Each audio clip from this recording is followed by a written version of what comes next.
গল্প অরণ্যের অদ্ভুত রাত। জয় নামের ছোট্ট ছেলেটি প্রতিদিন গ্রামের স্কুলে যেতে হলে এক বিশাল জঙ্গল পেরোতে হতো।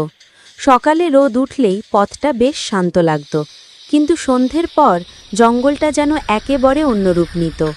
কোথাও অদ্ভুত ডাক, কোথাও পাতার শব্দ, আবার কোথাও যেন পায়ের চাপা আওয়াজ। তবু জয় সাহসী, সে কখনো ভয় পেত না।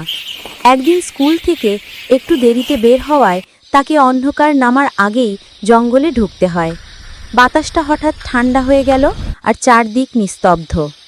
জয় হাঁটতে হাঁটতে বুঝল আজ জঙ্গলটা যেন তাকে দেখে হাসছে। হঠাৎ পিছন থেকে ঠান্ডা বাতাস এসে তার কানের পাশে ফুঁ দিল। জয় ঘুরে তাকাতেই দেখল একটা লম্বা ছায়া, ধোঁয়াটে মানুষের মতো, কিন্তু চোখ দুটো জ্বলজ্বল করছে। ছায়াটা ধীরে ধীরে তার দিকে এগিয়ে এলো। জয়ের পা কাঁপছে, কিন্তু সে দৌড়াতে পারছে না। ঠিক তখনই ছায়াটা তার কাঁধে হাত রাখল। জয় চোখ বন্ধ করে ফেলল। কিছুক্ষণ পর যখন সে চোখ খুলল, দেখল নিজেকে স্কুলের সামনে দাঁড়িয়ে।